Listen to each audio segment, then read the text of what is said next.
I Believe by Tuesday Lobsang Rampa, read for you by BlueFriend in beautiful BC. Chapter 4. Algernon awakened in the morning to bright sunshine and the sounds of birds singing in the branches of trees. Bright sunshine?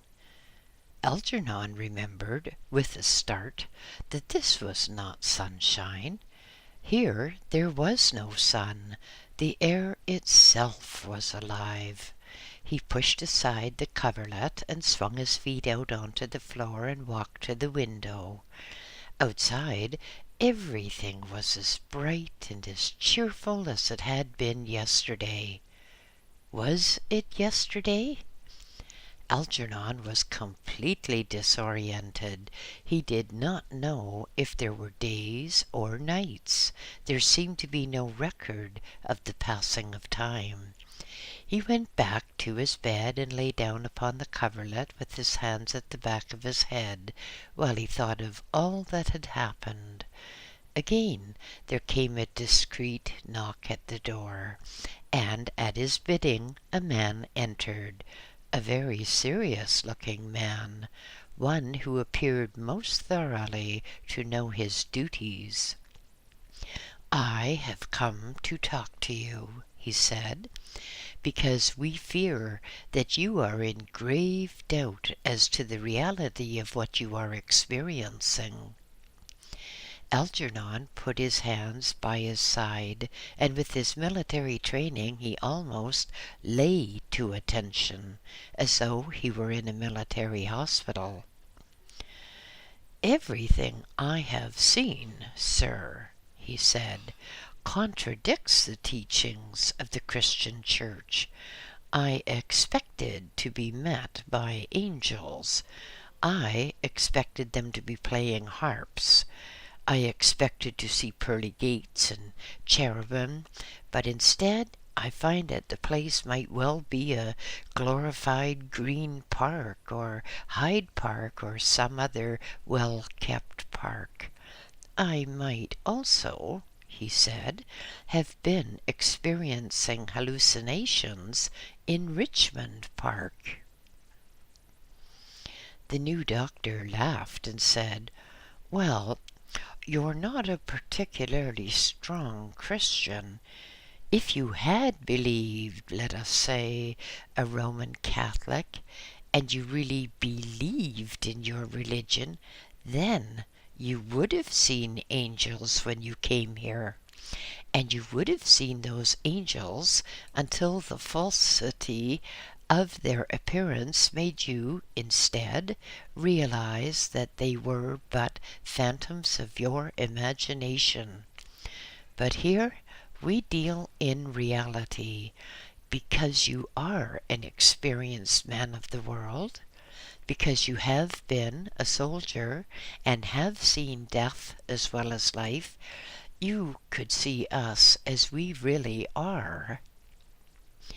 Algernon thought of some of the scenes from his past. "Death," he said. "I am most intrigued by this matter, because death is such a thing of terror on earth. People are desperately afraid to die. And a matter which has always amused me greatly is that the more religious a person, the more greatly they feel terror at even the thought of death." He smiled and clasped his hands and continued, "I have a very revered friend, a most ardent Catholic, who, whenever he hears that a person is ill and near death, will always say how glad he is that poor Mr. So-and-so is getting better and is in such good health." "But tell me, sir," said Algernon, "why is it that if there is life after death, that people fear death?" The doctor smiled at him rather quizzically and said, "Well, I should have thought that a man of your education and experience and perceptions would have realized the answer. As obviously you have not, let me explain. People go to Earth to accomplish certain things, to learn certain things, to experience certain hardships that the spirit or soul or overself, call it what you will, may be purified and strengthened thereby. So if a person commits suicide, then it's a crime against the program, against the plan of things. And if people saw how natural death is, and how it is just birth into another stage of evolution, then they would be wanting to die all over the place, and the whole purpose of Earth and other worlds would be lost. Certainly this was a new thought to Algernon, although indeed a logical one. But still he was not satisfied. Then am I to understand that the fear of death is artificially induced and is wholly illogical? He asked. Yes, indeed, said the doctor. It is a provision of nature that everyone shall fear death. Everyone shall do everything they can to preserve life, so that the experiences on the earth may be maintained and carried through to their logical and predetermined results. So if a person commits suicide, then they are throwing everything out of gear. Mind you, he said, when the time for a natural death comes, there is normally no fear.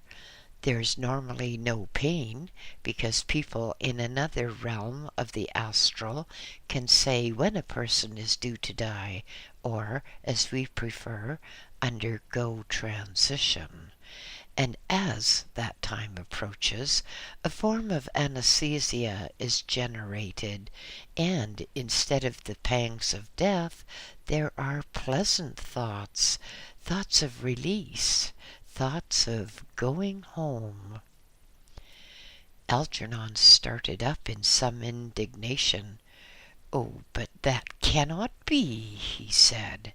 For people who are dying often twitch and thrash about and are obviously in very great pain indeed. The doctor shook his head sadly. No, no, he said, you are in error. When the person is dying, there is no pain, but release from pain. The body may twitch, the body may groan, but that is merely an automatic reaction from certain stimulated nerves. It does not at all mean that the person is enduring pain. The onlooker usually is no judge of what is going on. The conscious part, which is about to undergo transition, is divorced from the physical part, which is the mere animal being. So, wait, he said, when you committed suicide, you felt no pain, did you? Algernon rubbed his chin deep in thought, and then he replied hesitantly, Well, no, I suppose I did not. I cannot remember having felt anything except an extremely cold sensation, and then nothing more. No, sir, perhaps you're right. Come to think of it, no, I did not feel any pain. I felt bemused. I felt wondering. The doctor laughed and wrung his hands, saying, Ah, now I have you. You admit you felt no pain, and yet You were screaming like a stuck pig. And, by the way, with a stuck pig, all you get is the air in the lungs being expelled rapidly and agitating the vocal cords so that one gets a high-pitched squeal. There was the same sort of reaction with you, a long, high-pitched squeal interrupted by the bubbling of your blood as it emerged copiously from the slash in your throat. It was the high-pitched squeal which brought the unfortunate serving maid into the bathroom. Yeah, it seemed logical enough now. Algernon was beginning to see that this was not hallucination, but fact, and then he said, "But I understood that when a person died, he would immediately be taken before God to be judged. He would immediately see Jesus and perhaps the Holy Mother and the disciples." The doctor shook his head sadly and replied, "But you say you thought you would see Jesus.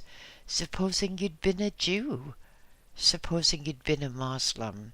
Supposing you'd been a Buddhist? Would you still expect to see Jesus? Or do you think that in heaven the place is divided up into separate countries where people of each religion go?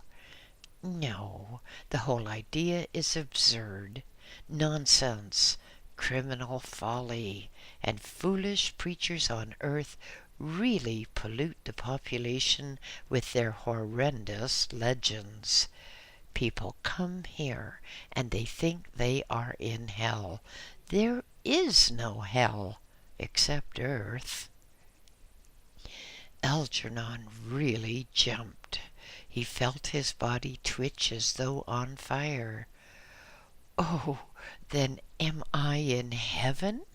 he asked. "No, indeed not," replied the doctor. "There's no such place. There is no heaven, and there is no hell. But there is Purgatory. Purgatory is a place where you purge your sins, and that is what you're doing here. Here you will shortly be met by a committee who will help you to decide what you are going to do when you return to Earth. You have to return to Earth to live out the plan which you yourself made. And actually, that is why I came here now, to see if you're ready to be presented before the committee." Algernon felt a twinge of fear. He felt as though icy fingers were going up his spine. It sounded worse than an army medical board in which doctors probed and prodded and asked the most embarrassing question about one's reactions to this and that, and how one was going to manage about a sex life, and was he married, did he have a girlfriend?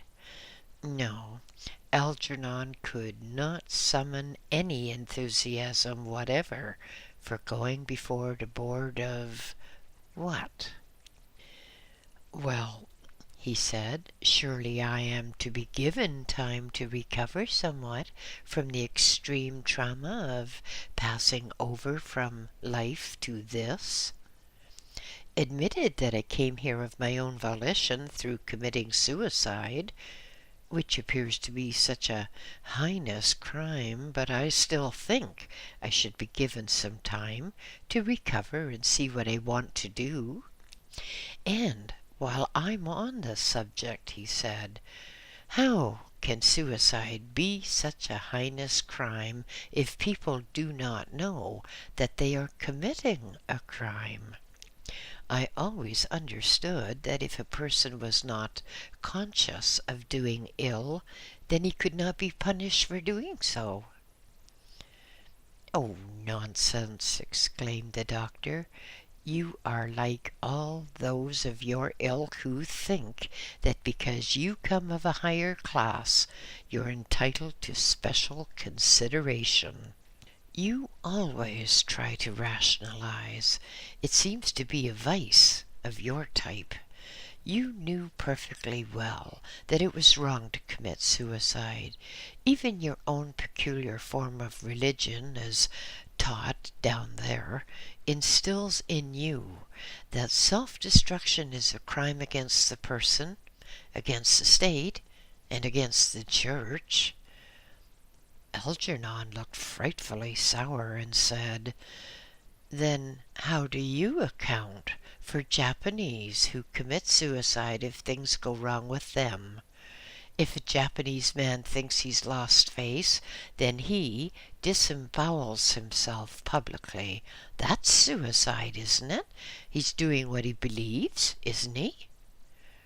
The doctor looked most distressed and replied, "It does not alter the matter in the slightest that it has become a social custom in Japan to destroy oneself rather than face embarrassment. Let me tell you. Let me get this rammed into your subconscious. Suicide is never right. Suicide is always a crime. There are never any extenuating circumstances for committing suicide. It means that a person is not evolved enough to continue that which they took on of their own volition. But let us not waste any more time. You're not here for a holiday. You're here so that we may help you make the most of your forthcoming life on Earth. Come on." He rose abruptly and stood over Algernon, who bleated plaintively, "Well, don't I get a chance to have a bath? Don't I have any breakfast before I am dragged away?" "Bosh!" exclaimed the doctor in irritation. "Here you do not need a bath, and here you do not need food. You are cleansed and fed by the atmosphere itself. You are beggaring the question because you appear to be not much of a man, just one who tries to evade all his responsibilities. Come with me." The doctor turned and made for the door. Very, very reluctantly indeed.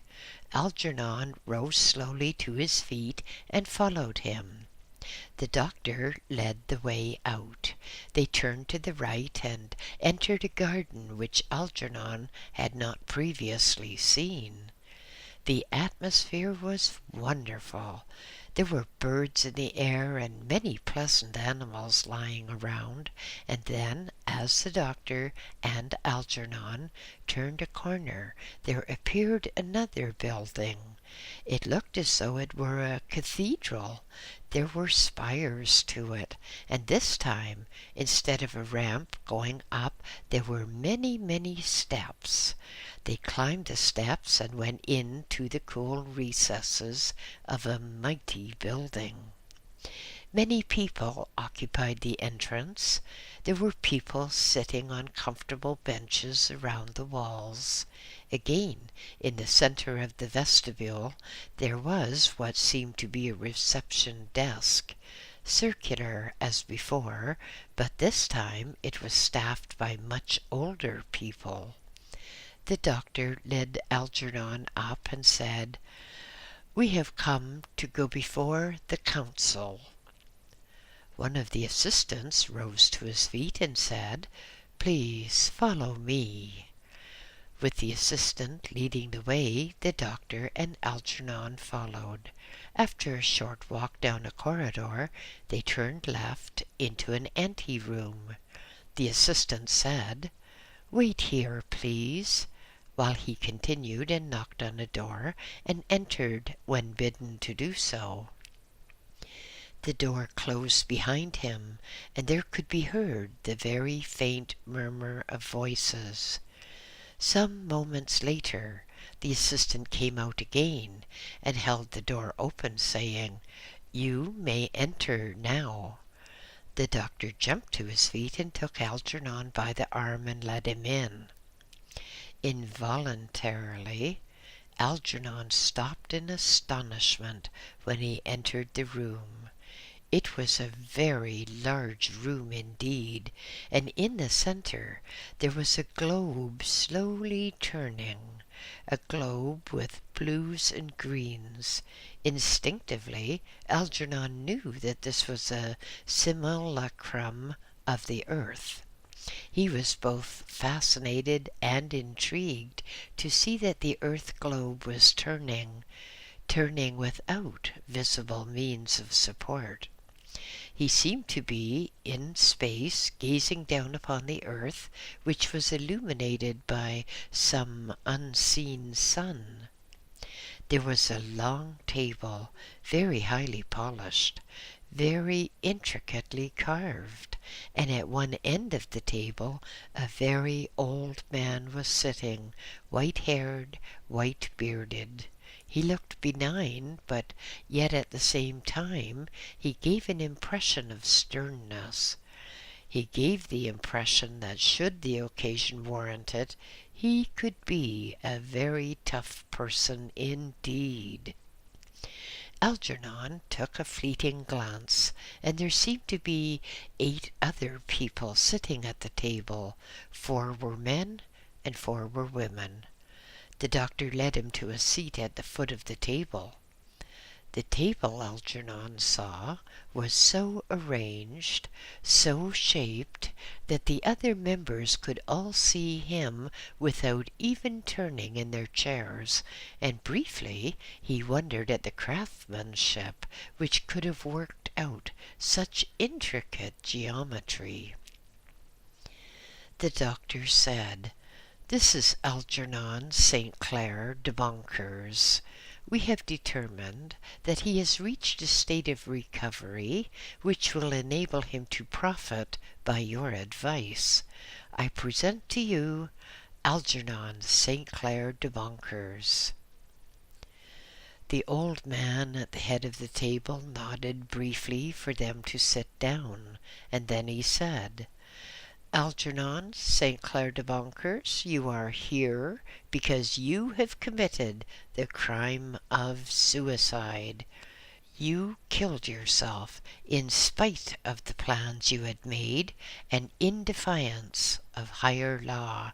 Do you wish to say anything in your defense first?" Algernon cleared his throat and shivered. The doctor leaned across and whispered, "Stand up." Reluctantly, Algernon got to his feet and said rather defiantly, "If I made an arrangement to do a certain task, and if conditions not of my choosing made it impossible for me to do that task, then surely, my life being my own, I have every right to terminate it if I so choose. I did not decide to come to this place. I decided merely to terminate my life." So saying, he sat down with a defiant thump. The doctor looked at him sadly. The old man at the head of the table looked at him with great sorrow, and the 4 men and 4 women looked at him with compassion, as if they had heard it all before. Then the old man said, "You made your plan, but your life is not your own. Your life belongs to your over-self, that which you call your soul, and you have injured your over-self by your recalcitrance and by your foolish method of depriving your over-self of its puppet.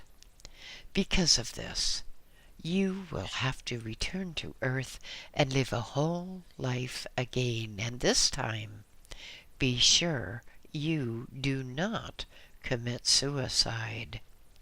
Now, we have to decide the best time for you to return, and the best type of conditions for you, and to find suitable parents.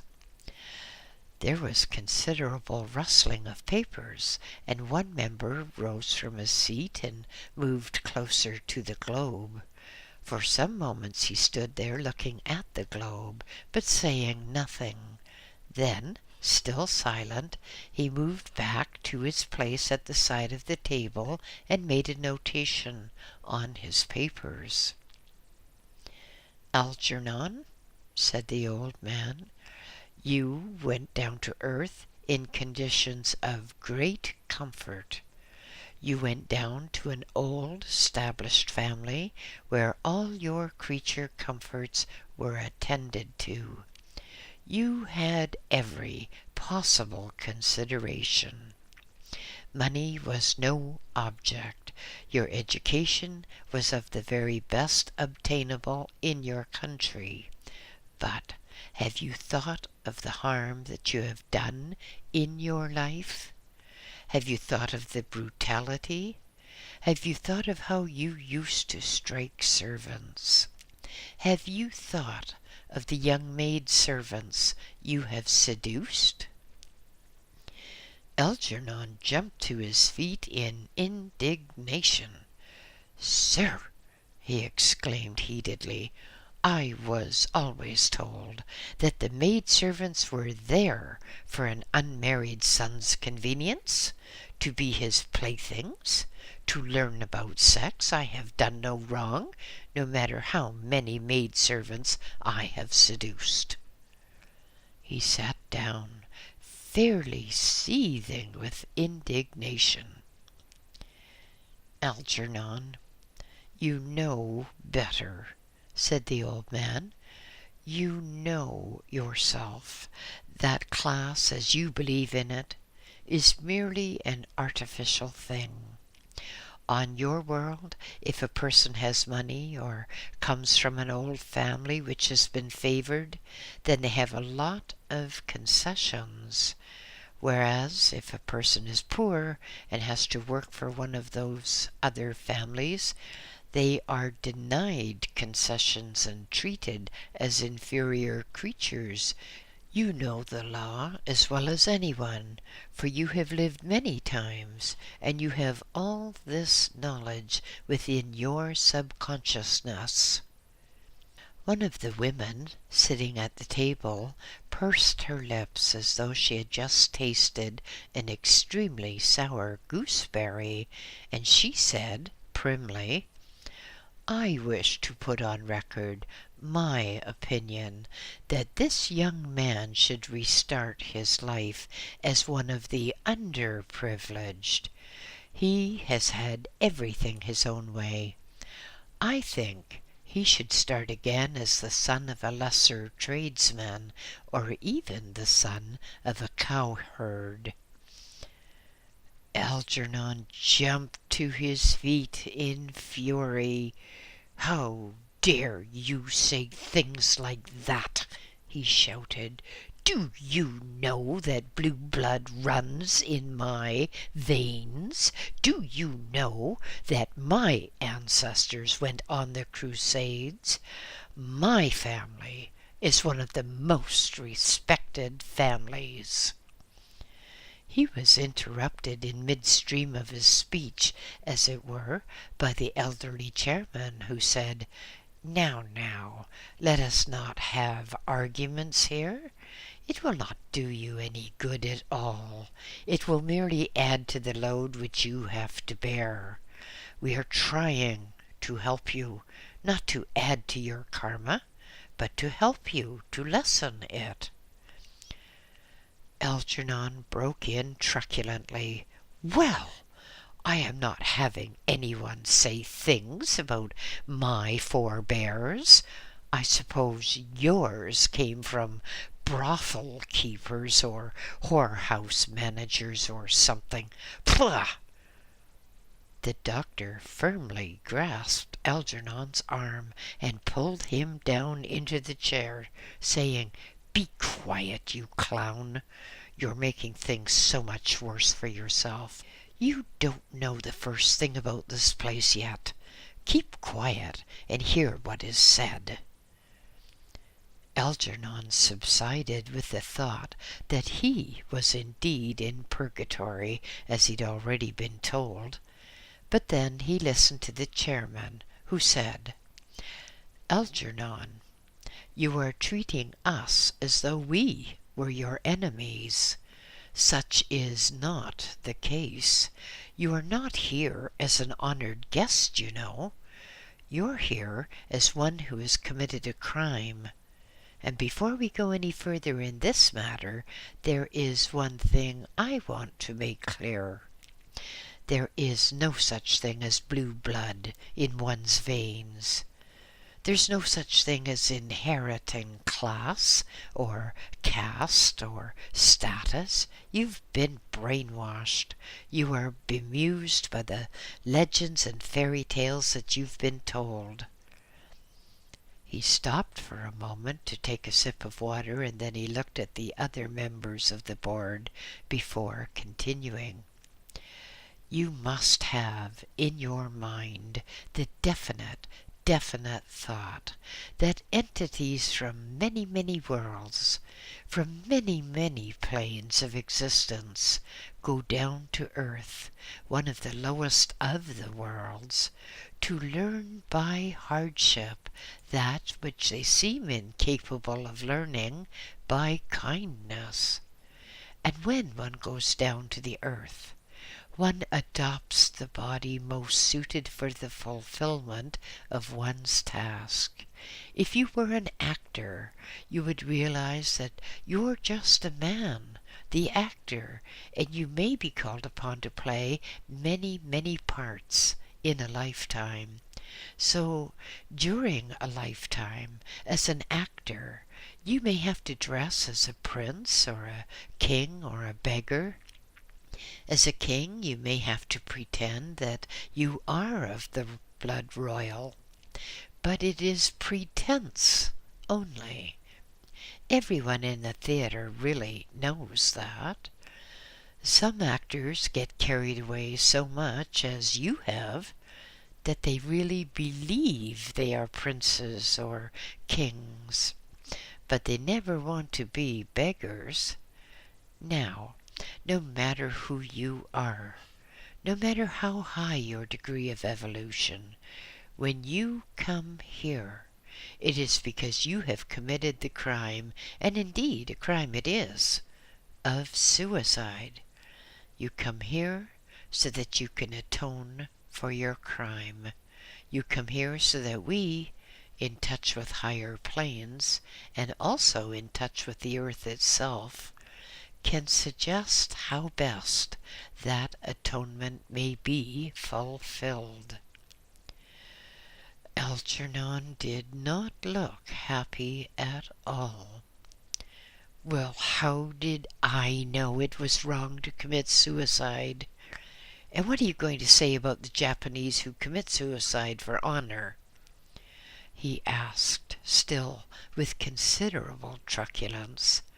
The chairman said, "Suicide is never the correct thing to do. It is not even correct when Buddhist priests or Shinto priests set themselves on fire or disembowel themselves or throw themselves off cliff tops. Man-made laws can never override the laws of the universe. But listen to me." The chairman looked down at his papers and said, "You were going to live until you were a certain age, and you ended your life on earth 30 years before that age, and thus it is that you have to return to earth to live 30 years and then die to the earth, and the two lives, the one which you terminated and the one to which you are now going, will merely count as one. What shall I call it? Let us call it a class session."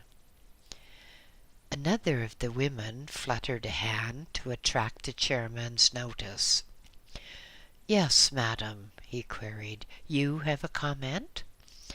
"Yes, I do, sir," she said.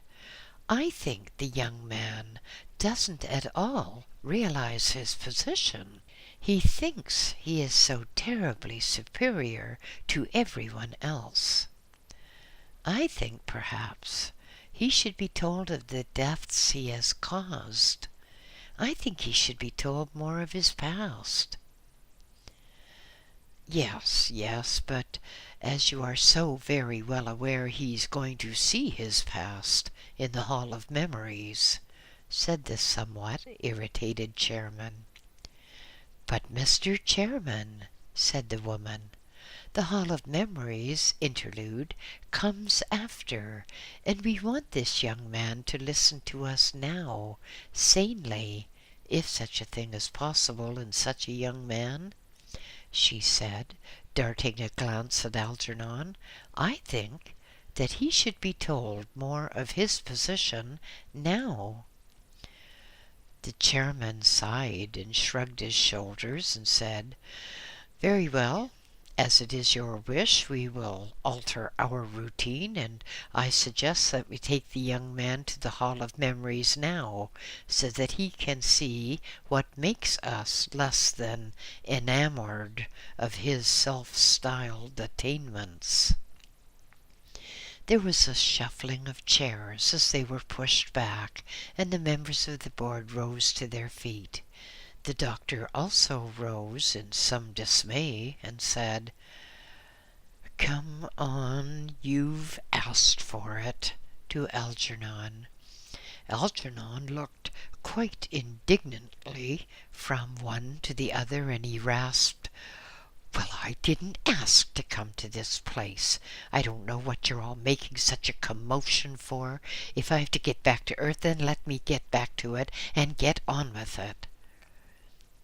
The chairman said, "We will now accompany you to the Hall of Memories, and there you will be able to judge whether we are exceeding our authority, as you seem to imagine, or whether we are being lenient. Come." So saying, he turned and led the way out of the large chamber and into the open again. It was so refreshing out in the open, the living atmosphere, the birds and the friendly bees which went buzzing by. Here there were no insects to bite or to pester, but only insects which added what one might term a familiar music to the surroundings. The chairman and the other members of the board led the way, almost like a school treat, thought Algernon, except that it's no treat for me. And then he glanced sideways at the doctor and said, "It seems that you are my jailer, eh?" The doctor did not reply. Instead, he just grasped Algernon's arm more firmly, and together they walked on. Soon they came to another building. Algernon at first sight exclaimed, "Oh, the Albert Hall! How did we get back in London?" The doctor laughed. He was really amused. "This is not Albert Hall. Look at the difference in architecture. This place is beautiful." Together they entered the hall, and it was, as the doctor had said, beautiful. The chairman led the way into some inner recesses. Algernon guessed from the time that they were walking that they must be right in the heart of the building. Then a door was opened, and Algernon gasped and drew back in such a hurry that he bumped into the doctor, who laughed and said, "Oh, no, this is not the edge of the universe. You can't fall. It's perfectly normal. Just compose yourself. There's nothing dangerous going to happen." The chairman turned to Algernon and said, "Walk forward, young man. Walk forward, and you will know when to stop, and pay great attention." For a moment Algernon stood stock still, really frightened that he was going to fall over the edge of the universe and tumble down along the stars at his feet. Then a very firm push in the small of his back propelled him forwards, and having started, he found he couldn't stop. Algernon walked forward, propelled by some force beyond his knowing. He moved, and as he did so, shadows, forms, and colors slid by him. Shadows becoming more solid until, in the end, there was a definite obstruction. He came to a dead stop, again of no volition of his own. He looked about him in some confusion, and then a voice said, "Enter."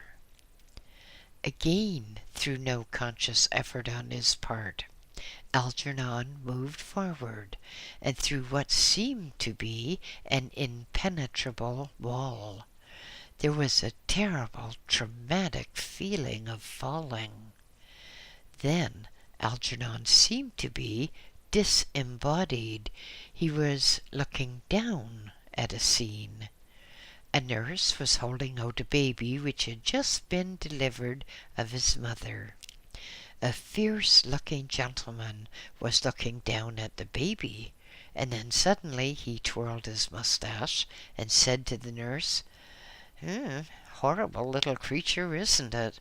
Looks more like a drowned rat than what I hope will be a man. All right, nurse, take him away." The scene swirled, and then Algernon saw himself in a classroom being taught by a tutor.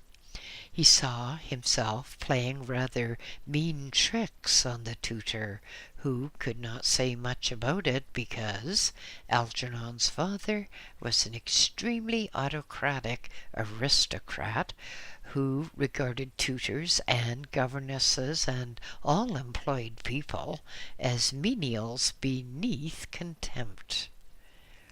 Algernon looked down with horror at some of the things he had done, things which made him blush now.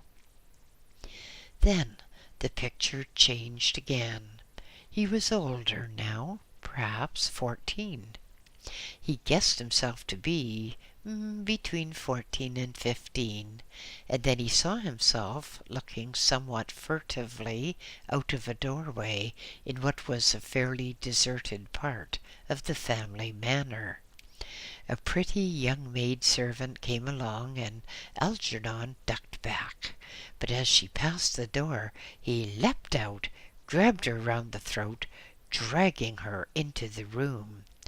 Quickly he locked the door, and still holding the maidservant by her throat to stop her from screaming, he ripped off her clothing.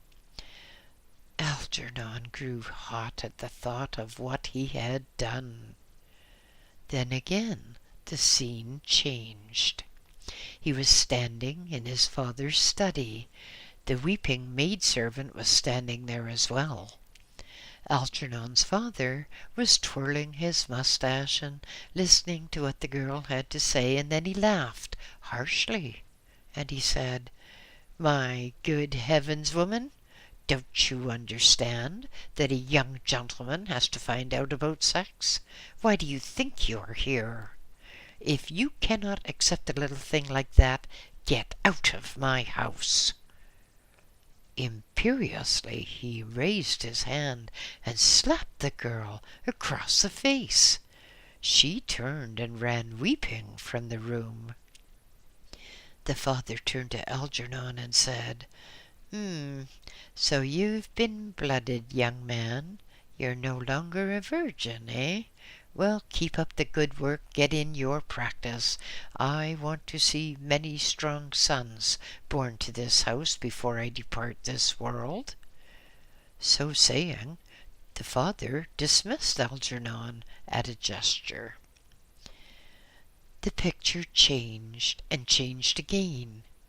Eton, rowing on the river, Oxford, the army, drilling men and then overseas, war against the Boers.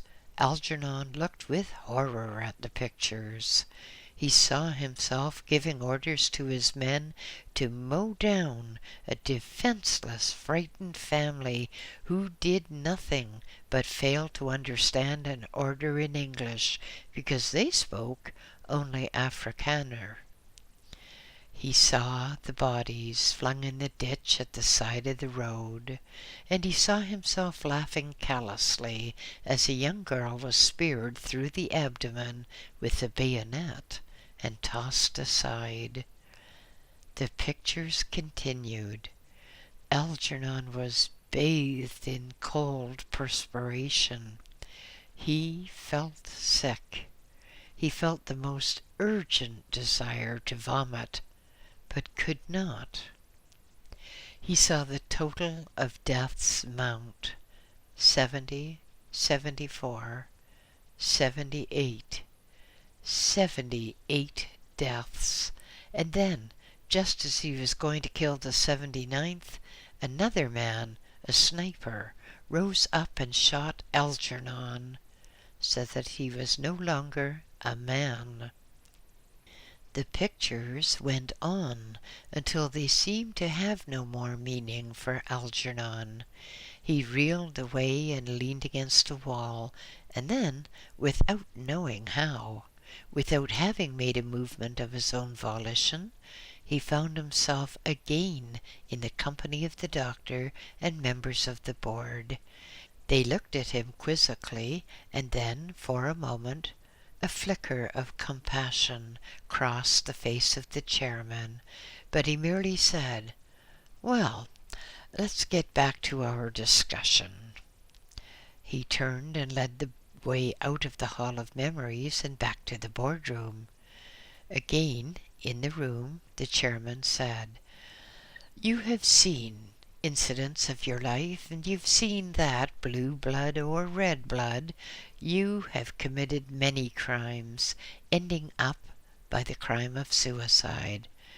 Now, we have to decide, or rather we have to help you to decide, what will be the best vocation by which you can atone for the harm that you've done in the viciousness of war and the crime which you have committed in suicide. Do you have any ideas what you'd like to be?" Algernon was very chastened. He felt very shaky. He felt worse than he could ever remember feeling before. He took his head in his hands and leaned his elbows on the table. The room was silent, completely silent. Algernon sat there for an indefinite time, thinking of all that he had seen. Worse, thinking of all the things that he had seen, of the acts which he had done. And he pondered, what should he be? The thought occurred to him that possibly he should become a priest, a clergyman, possibly a bishop, and with a bit of influence he might even rise to be an archbishop. But then, from somewhere, he got such an impelling feeling of negation that he changed his line of thinking very quickly. A veterinarian, he thought. But no, he did not like animals that much, and there wasn't much status in being a veterinarian, was there? It would be such a come-down, he thought, to one of his caste, to be a mere veterinarian. From somewhere he got the impression of silent laughter, laughter which mocked him, laughter which indicated to him that he was still on the wrong track. And then he thought he would become a doctor, a fashionable doctor.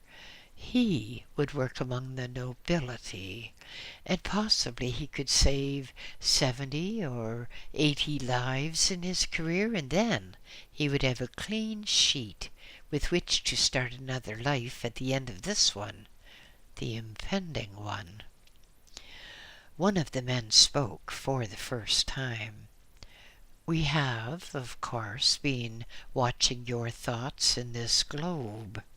And he gestured to a globe let into the table, which Algernon had not seen before, because it had been covered up, but now it was glowing and showing Algernon's thoughts. As Algernon blushed deeply at the realization that all he had thought had been revealed, so the image in the globe blushed deeply also.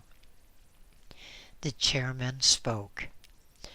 "Yes, I can thoroughly recommend that you become a doctor, but I do not at all recommend that you become a society doctor. This is the plan which I would recommend in your case. You have taken life, you have maimed and you have mutilated others." Algernon rose to his feet. "No, I have not maimed, I have not mutilated." The chairman interrupted. "Yes, by your orders, others have been killed. Others have been maimed and mutilated, and you bear the blame quite as much as the person who actually did the acts. But you are listening to me, and you had better listen carefully, for I shall not repeat what I am saying. You should become a doctor, but a doctor in a poor district where you can work among the poor, and you will start your life under poor conditions, no longer a member of the aristocracy, but one who has to claw his way up.